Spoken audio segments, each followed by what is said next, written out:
수원에 사는 55세 한경순 씨는 오늘 혼자 사는 77세 아버지의 집에 가고 있습니다. 워낙 인적이 드문 곳이라 버스를 타고도 한참을 더 걸어가야 작은 원룸에 사는 아버지의 집을 찾을 수 있었습니다. 한 씨는 초인종을 눌렀지만 아버지는 그 소리를 듣지 못했는지 나와보지 않았습니다. 한 씨는 익숙한 듯 집 비밀번호를 눌러 집 안으로 들어갔습니다. 한 씨는 그렇게 안으로 들어갔지만 이상하리만치 집이 고요했습니다. 한 씨는 아버지가 화장실에 있을 거라 생각했지만 화장실은 문이 굳게 잠겨 있었습니다.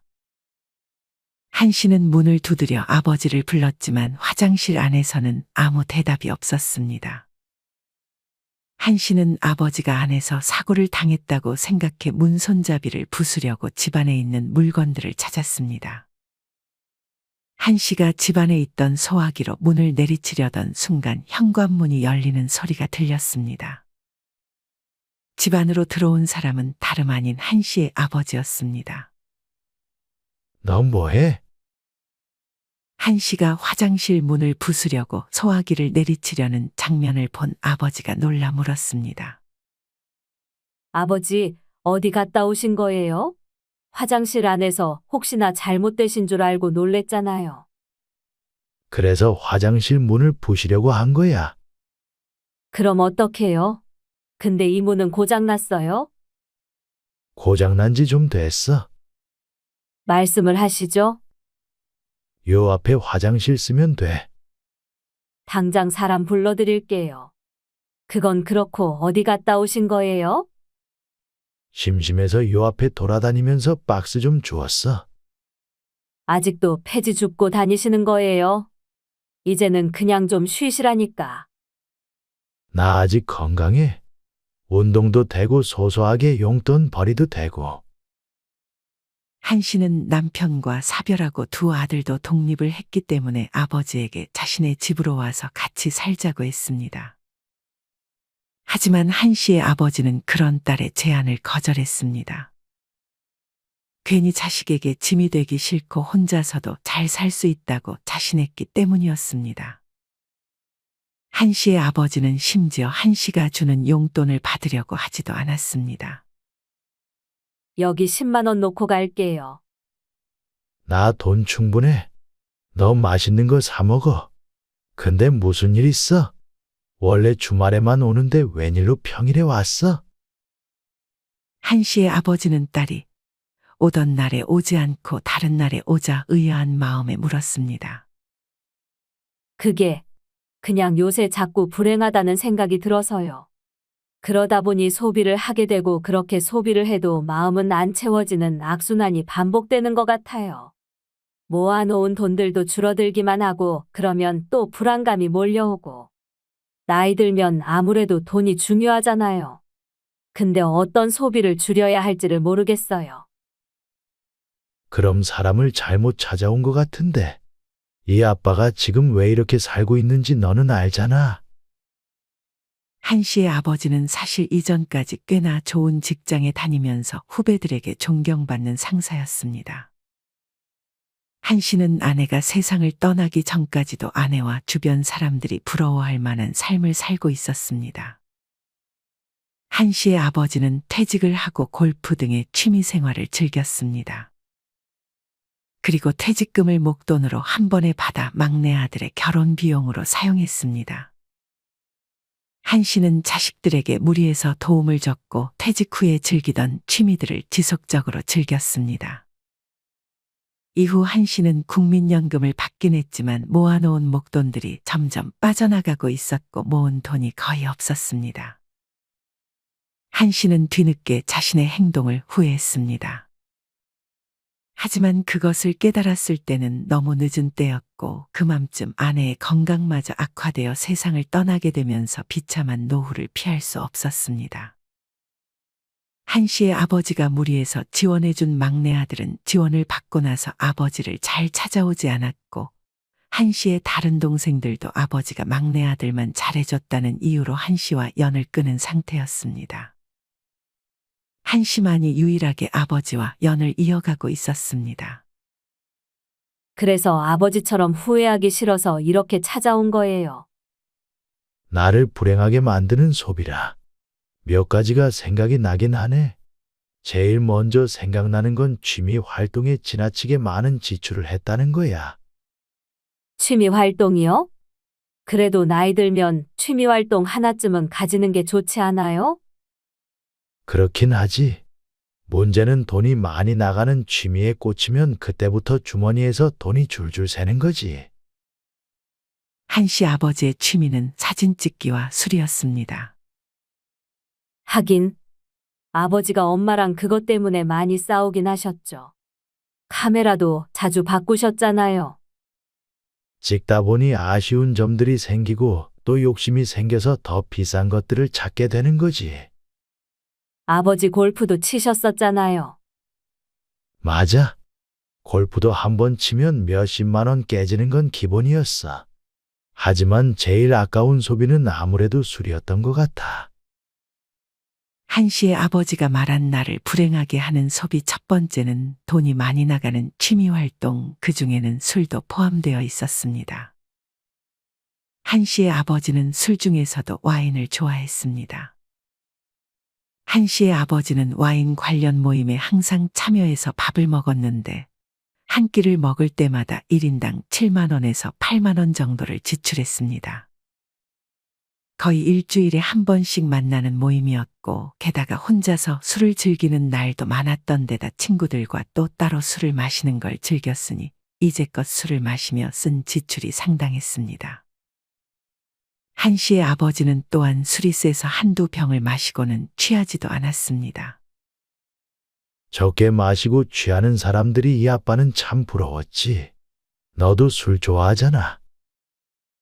삼겹살에 소주나 치킨에 시원한 맥주, 등산 갔다가 하산해서 먹는 파전이랑 막걸리는 정말 최고잖아요. 기분 꿀꿀할 때나 외로울 때 한 잔 마시면서 좋아하는 음악 들으면 또 얼마나 위로가 되는데요.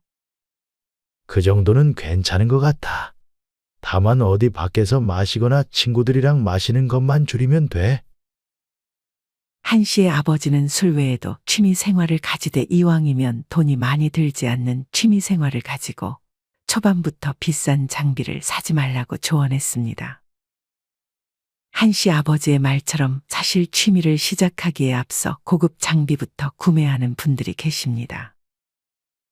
하지만 한 달도 되지 않아 그 취미가 질려버려서 비싸게 산 장비들을 그냥 창고에 고이 모셔놓는 분들도 많습니다.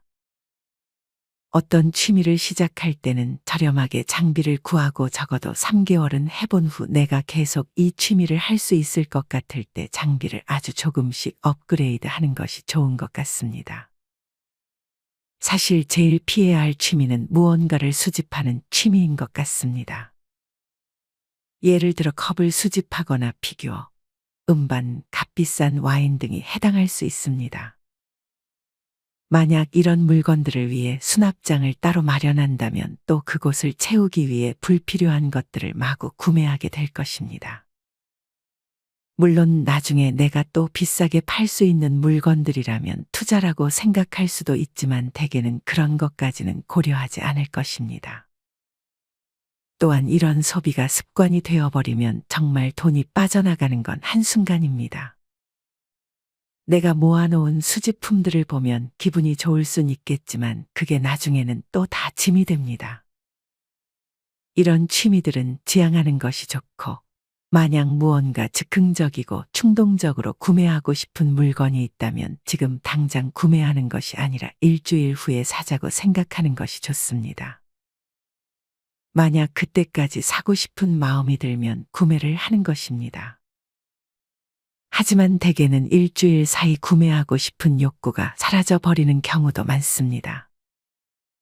돈이 많이 드는 취미는 정말 피해야겠네요. 그 다음 두 번째는 뭐예요? 이 아빠는 사실 그것 말고는 생각이 잘 안 나는데. 날도 좋은데 밖에 좀 걸으면서 얘기할까? 여기 목욕탕 아주머니한테도 한번 물어보자. 한씨의 아버지는 그렇게 한씨를 근처 목욕탕으로 데려갔습니다. 목욕탕 여주인은 단골인 한씨의 아버지를 반겼습니다. 목욕탕 주인은 나이가 70대임에도 아직 목욕탕을 운영하는 것이 대단해 보였습니다. 할멈은 이제껏 돈 쓴 것 중에 제일 후회되는 게 뭐요? 한 씨는 목욕탕 여주인에게 물었습니다. 갑자기 와서 무슨 뚱딴지 같은 소리래? 옆에는 딸내미? 한 씨의 아버지는 고개를 끄덕였습니다. 돈 쓴 것 중에 후회되는 거라. 지금 생각해보면 남들에게 잘 보이려고 했던 소비가 제일 후회되지. 나를 불행하게 만드는 소비 두 번째는 바로 남을 의식한 소비입니다. 목욕탕 여주인은 머리하는 데 드는 돈과 피부과에 쓴 돈을 합하면 집도 한 채 샀을 거라고 과장해서 말을 하기도 했습니다. TV에 함익병 원장님이 나와서 피부에 돈 쓰지 말고 자외선 차단제를 바르라고 하더라. 그리고 피부에 큰 돈 들일 이유가 없다고 했는데 내가 그걸 미리 들었어야 했는데. 목욕탕 여주인은 조금 더 어려 보이기 위해 눈 밑 지방 재배치 시술을 받기도 했습니다. 하지만 마음에 들지 않아 과도하게 시술을 하게 됐고 이후에 눈매와 인상이 날카로워져서 후회를 했습니다. 얼굴에 칼을 대는 순간 평생 지워지지 않을 흉터까지 남게 됐습니다. 이뿐 아니라 명품에 지나치게 집착을 한 것도 후회했습니다. 물론 나이 들어 외모를 가꾸는 것은 중요합니다. 하지만 이는 자연스럽게 보이고 깔끔하면 되는 것이지, 한 살이라도 어려 보이기 위해 지나치게 시술을 받고 명품으로 치장하는 것은 오히려 더 추해 보이기도 합니다. 물론 명품도 하나 정도는 있는 것은 괜찮지만 여러 개를 욕심내고 지인들에게 꿀리지 않기 위해 구매하는 것은 절대 바람직하지 않습니다. 이렇게 남을 의식해서 하는 소비는 사실 내 마음에 허영심이 가득 차 있는 것이 원인일 수 있습니다. 허영심의 사전적 의미는 자기의 분수에 넘치고 실속이 없이 겉을 화려하게 꾸미려는 마음입니다. 이런 소비를 하기 전에는 항상 내가 다른 사람들의 시선을 너무 의식하는 것은 아닌지 고민해 보는 것이 필요합니다. 안 그래도 모임하는 동생들이 자꾸만 명품 자랑을 하나둘 하는데 나도 사야 되나 했거든요. 제가 딱 그런 허영심이 있었던 것 같아요. 한 씨의 아버지는 한 씨와 목욕탕을 나와 다시 어딘가로 향했습니다. 이제 집에 가는 거예요? 잠깐 들릴 때가 있어. 한 씨의 아버지는 자기의 집과 그리 멀리 떨어지지 않은 곳에 혼자 사는 지인의 집에 방문했습니다. 여긴 어디예요? 여기 와서 친해진 사람인데 성격이 아주 좋아서 가끔 놀러 오곤 해. 한 씨의 아버지는 익숙하게 배를 눌렀습니다. 곧장 문이 열렸고 아버지의 지인 최 씨가 한 씨의 아버지를 반겼습니다. 누구? 내 딸이야. 아이고, 안녕하세요. 지인 최 씨는 한 씨에게도 반갑게 인사했습니다. 뭐라도 좀 사들고 왔어야 됐는데. 내가 사오지 말라고 했어. 뭐 사오는 거 싫어하잖아. 지인 최 씨는 그런 한 씨의 아버지에게 잘했다고 답했습니다. 그나저나 무슨 일이야? 내 딸이 돈 쓰는 거에 대해서 조언을 좀 구하고 싶대서. 그럼 여기 잘못 찾아온 것 같은데. 돈 함부로 써서 지금 이 꼴로 사는데. 지인 최 씨도 한 씨의 아버지와 비슷한 후회를 하고 있었습니다. 한 씨의 아버지는 지인 최 씨의 주방으로 가서 선반을 열었습니다. 그 안에는 영양제가 한가득이었습니다. 이거 다 먹는 거야. 먹다 말았지. 유통기한 지난 것들도 많아. 지인 최 씨는 영양제에 대한 얘기가 나온 김에 나를 불행하게 만드는 소비 세 번째로 영양제를 골랐습니다. 지인 최 씨는 이전부터 건강이 제일 중요하다고 생각해 많은 영양제를 복용했습니다. 무조건 많이 먹으면 좋을 거라고 생각해 영양제를 밥 대신 먹기도 했습니다. 이런 최 씨처럼 사실 건강에 대한 관심이 지속적으로 높아지면서 우리나라의 영양제 산업이 끊임없이 성장했습니다. 심지어 영양제를 먹다가 배가 부르다는 말까지 있습니다. 실제로 질병관리청에 의하면 2020년 기준 국민 전체 중 약 45%가 영양제를 섭취하고 있으며 이 중 절반 이상이 2개 이상의 영양제를, 50에서 64세는 30% 이상이 3개 이상 제품을 동시에 복용하고 있다고 합니다. 사실 영양제는 우리가 일상적으로 먹는 식사에서 어쩔 수 없는 부족한 영양소를 보충하는 용도로 먹었을 때는 건강에 도움을 줄 수 있습니다. 하지만 영양제도 과하게 섭취하면 건강에 좋지 않은 영향을 미칠 수 있습니다. 특히나 비타민 A의 경우 과다 섭취하게 되면 오히려 골절과 같은 위험에 간조식 손상, 지방간, 골격 약화 등의 부작용이 나타날 수 있습니다. 추가로 종합 비타민을 매일 먹은 사람의 사망 확률이 더 높다는 연구 결과도 있었습니다.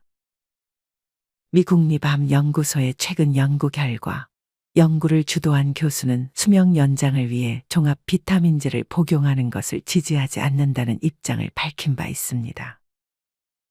이 연구는 20년 이상 추적 관찰된 성인 약 39만 명을 대상으로 이뤄졌는데 참가자의 평균 나이는 61.5세였고 만성 질환 병력이 없는 대체로 건강한 사람들이었습니다. 결과는 예상 밖이었습니다. 연구기간 20년 동안 초기 참가자 39만여 명 중 약 16만 5천 명이 사망했는데 이 중 매일 종합 비타민제를 섭취한 건강한 사람들은 비타민을 먹지 않은 사람들보다 사망할 확률이 4%가 더 높았습니다. 이는 즉 매일 종합 비타민제를 섭취해도 심장병이나 암과 같은 다른 질환으로 인한 사망 위험을 줄일 수 있다는 아무런 증거도 발견하지 못했을 뿐 아니라 이 실험을 한 연구자들은 비타민, 미네랄 같은 영양제의 유행에 동참해 돈을 낭비하지 말라는 경고까지 했습니다. 물론 특정 상황에서는 종합 비타민이 유용하게 작용할 수 있다는 연구도 있습니다. 조지 워싱턴대 닐 바나드 박사는 역사적으로 선원들이 비타민C 덕분에 괴혈병에서 벗어날 수 있었다며 베타카로틴, 비타민C, 비타민 D, 아연 등은 시력 상실로 이어질 수 있는 노화 관련 황반변성을 늦춘다고 설명했습니다. 하지만 이 교수도 종합 비타민제가 장수에는 큰 도움이 되지 않는다며 이보다는 다양한 영양소와 섬유질을 제공하는 건강한 음식을 섭취하는 것이 더 좋다고 덧붙였습니다. 제 집에도 영양제가 참 많은데 영양제보다는 야채를 많이 사서 먹어야겠네요. 벌써 이 집에 와서 하나 배웠지? 또 생각나는 건 싼 것만 찾는 소비를 지향하는 거야. 아버지의 지인 최 씨는 영양제에 이어 나를 불행하게 만드는 소비 네 번째로 싼 것만 찾는 소비를 하지 말라고 조언했습니다. 물론 싼 것을 사는 게 더 이득이 되는 물건도 있는데 어떤 물건이나 옷의 경우는 오히려 싼 걸 사면 자주 망가져서 오히려 자주 사게 되고 돈을 낭비하게 되는 경우도 있습니다. 지인 최 씨의 말대로 5년 이상 쓸 제품이나 옷의 경우는 조금 비싼 것을 사는 것이 오히려 고장으로 인한 수리비도 아끼고 망가지면 새로 구입을 하지 않아도 돼서 절약이 되는 경우가 있습니다. 기본적으로 신발의 경우에도 조금 가격이 있는 신발이 아무래도 잘 뜯어지지도 않고 오래가기도 합니다. 프라이팬의 경우에도 너무 싼 것보다는 좋은 코팅의 프라이팬을 사용하는 것이 좋습니다. 너무 저렴한 프라이팬은 몇 번 사용하지도 않았는데 금방 코팅이 벗겨지고 검게 변해버리는 경우도 많아 자주 바꾸게 됩니다. 물론 비싸다고 다 좋은 건 아닐 수도 있습니다. 어떤 물건의 경우에는 비싼 물건을 하나 사는 것보다 싼 걸로 쓰면서 자주 바꿔주는 게 더 나은 경우도 있습니다. 또 어떤 분은 구두가 비싸다고 뒷굽 안 갈아야 되는 것도 아니고 어디 긁히거나 찍히는 건 다 똑같다며 그냥 저렴한 구두를 사는 것이 좋다고 했습니다. 저렴한 신발이 더 편하고 자기에게 맞는다는 분들도 많이 계셨습니다. 이렇듯 무조건 비싸다고 좋은 건 아닙니다. 하지만 만약 내가 어떤 제품을 샀는데 너무 자주 바꿔야 해서 스트레스를 받고 오히려 더 돈이 많이 나가는 것 같다면 그 제품만큼은 조금 좋은 브랜드의 제품을 찾아보는 것이 좋을 수 있습니다. 이건 좀 내 치부이기도 한데 제일 중요한 거 하나 말해줄게. 뭐예요? 지인 최 씨의 말에 한 씨는 귀를 쫑긋 기울였습니다. 절대 뉴스에서 부동산이 오른다, 주식이 오른다는 얘기가 나올 때는 그걸 사지 않는 게 좋아. 지인 최 씨는 투자에 대한 얘기를 꺼냈습니다. 고점에 사서 저점에 팔지 말라는 얘기야. 지인 최 씨는 이전에 뉴스에서 부동산이 많이 올랐다는 소리를 듣고 부동산을 샀는데 이후 빠르게 부동산 가격이 하락해 반토막이 난 경험이 있다고 말해줬습니다. 뉴스에 나왔을 때는 이미 늦은 거니까 그때 투자하는 건 별로 좋지 않아. 지인 최 씨가 나를 불행하게 하는 소비로 꼽은 5번째는 바로 고점에 사서 저점에 파는 잘못된 투자 방식이었습니다. 항상 내가 사면 떨어지고 내가 팔면 오르는 경우는 투자를 해본 분들이라면 누구나 경험을 해봤을 것입니다. 증권가의 말처럼 무릎에 사서 어깨에 팔라는 말은 사실 쉬운 말이 아닙니다. 많은 사람들이 이 투자가 좋다는 주변 사람들의 말을 들으면 그때서야 부랴부랴 자기도 그 투자를 따라서 하기 시작합니다. 하지만 이때는 대부분 이미 가격이 많이 올라버린 고점인 경우가 많습니다. 몇 년 전 삼성전자의 주가가 9만 원을 돌파했을 때도 많은 사람들이 더 오를 거라고 생각해 주식을 많이 샀습니다. 하지만 그 이후로 몇 년이 지난 지금 삼성전자의 주가는 5만 원대입니다. 만약 9만 원의 주가로 1000주의 주식을 샀다면 지금은 거의 3에서 4천만 원 정도 손해를 보고 있는 셈입니다. 이런 경우에는 팔고 싶어도 팔지도 못하게 되고 팔게 되면 큰 손해를 감수해야 합니다. 많은 분들이 마트에 갔을 때 몇백 원 싼 것을 찾으려고 재료를 비교하지만 정작 큰 돈이 들어가는 이런 투자에 대해서는 남의 말에 휘둘리는 경우가 많습니다. 그래서 만약 내가 투자를 할 생각이 있다면 무조건 공부를 해야 하는 것입니다. 만약 공부를 하기가 귀찮거나 꺼려진다면 그냥 안전하게 저축을 하는 편이 제일 좋습니다. 노후에 하면 좋은 투자 중에 하나는 배당 투자입니다. 요새는 월배당이라고 해서 매달 월급처럼 월마다 배당을 지급해주는 주식이나 ETF도 많이 있습니다. 저도 비교적 안전한 월배당 주식 종목이나 ETF에 투자를 하고 있습니다. 이에 대해 궁금하신 분들은 유튜브에 월배당 ETF 혹은 배당주 투자라고 검색해 보신 후에 공부해 보면 좋을 것 같습니다. 모든 투자가 마찬가지겠지만 절대로 처음부터 큰 돈을 들여서 하면 안 됩니다. 처음에는 아주 소량의 돈으로만 투자를 해보면서 주식은 이렇게 하는 거구나 하는 정도로만 해보는 것이 좋습니다. 이렇듯 노후에는 시세 차익을 노리기보다는 안전한 배당주 투자를 선호하는 분들이 많습니다. 이 경우에도 너무 많은 배당금을 주는 경우에는 그만큼 위험성이 있는 상품이기 때문에 지양하는 것이 좋습니다.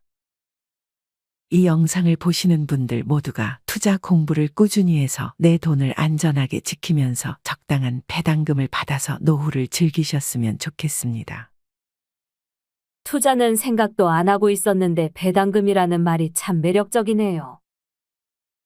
그리고 아직 아들들이 대학생이라고 했지. 그럼 나 같은 후회는 절대 하지 마.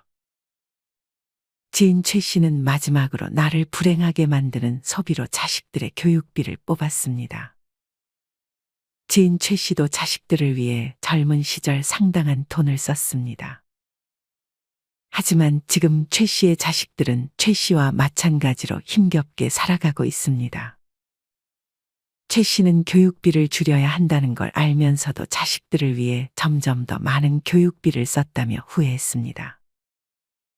지난 12일 통계청이 발표한 2024년 사회조사 결과를 보면 자녀 교육비가 가정 경제에 부담이 된다고 응답한 가구의 비중이 60.9%나 된다고 합니다. 자녀 교육비 부담 요인으로는 학교 납입금의 교육비가 71.9%로 가장 높게 나타났습니다. 중고등학교 자녀가 주로 있는 30에서 50대의 경우는 사교육비 등의 학교 납입금의 교육비를 부담스러워했고, 대학생, 대학원생 자녀가 주로 있는 60세 이상의 가구에서는 학교 납입금에 대한 부담이 높게 나왔습니다. 이처럼 60세가 넘어서까지도 자녀들의 교육비로 많은 돈을 지출하는 것이 현실입니다. 많은 분들이 자신의 노후 준비보다는 자식들의 교육에 더 많은 지출을 합니다. 그렇게 60대까지 자식들을 위해 돈을 쓰다가 이제 돈을 좀 모아보려고 하면 퇴직을 해야 하거나 건강을 잃는 경우도 많습니다. 특히나 자식들의 교육비를 지출하는 가장 큰 이유는 주변 학부모들과의 비교에서 오는 경우도 많습니다. 옆집 누구는 이 학원을 다니는데 왠지 자기는 안 보내주면 안 될 것 같은 마음이 들기 때문입니다. 학원뿐 아니라 수영이 공부하는데 많은 도움이 된다고 하면 또 안 보낼 수 없으니 수영 레슨까지 보내주는 경우도 있습니다. 물론 부모로서 다 해주고픈 마음이야 이해하지만 너무 무리하여 교육비를 지원해주는 것은 현명하지 못한 것 같습니다. 아예 안 해주는 건 힘들 수 있으니 적당히 수입에 맞게 보내주는 지혜가 필요할 것입니다. 그리고 만약 아이가 학원 다니는 것을 간절히 원한다면 일찍이 학원을 보내주는 대신 이후에 결혼 비용이나 결혼할 때의 지원은 해주지 못할 것 같다고 미리 대화를 하는 것이 좋습니다. 부모 자식 간에도 이런 약속을 한다면 나중에 뒷말이 나올 일도 없고 부모님들의 노후 자금도 잘 지킬 수 있게 되는 것입니다. 한 씨는 그런 최 씨의 말에 귀를 기울였습니다. 한 씨의 아들은 대학원에 진학하겠다는 말을 한 씨에게 꺼냈고, 한 씨는 아들을 지원해 줘야 하나 고민하고 있었습니다. 한 씨는 최 씨의 조언대로 아들에게 해야 할 말들을 정리했습니다. 한 씨는 연신 최 씨에게 고맙다고 말하며 아버지와 최 씨의 집을 빠져나왔습니다. 오늘 얘기가 좀 도움이 됐어? 네, 많이 도움됐어요. 한 씨의 아버지는 한 씨를 버스 정류장까지 데려다 줬습니다. 추운데 얼른 들어가세요. 한 씨는 아버지와 인사 후 버스 안에서 오늘 배웠던 내용들을 정리했습니다. 나를 불행하게 만드는 소비 첫 번째는 돈이 많이 드는 비싼 취미 활동, 둘째는 남에게 잘 보이기 위한 소비, 셋째는 과도한 영양제 구매, 넷째는 싼 것만 찾는 소비, 다섯째는 고점에 사서 저점에 파는 잘못된 투자, 마지막 여섯째는 자식들의 교육비였습니다. 여러분은 이 6가지 중에 공감 가는 것이 있으신가요? 만약 이 6가지의 소비 습관 중 내가 고쳐야 할 소비 습관이 있다면 그 부분에 대해서 한 번쯤 고민해보는 시간을 가져보시면 좋을 것 같습니다. 이상으로 오늘의 영상을 마치겠습니다. 우리 모든 구독자분들의 행복한 여생을 응원합니다. 다음에 더 좋은 내용으로 찾아뵙겠습니다. 감사합니다.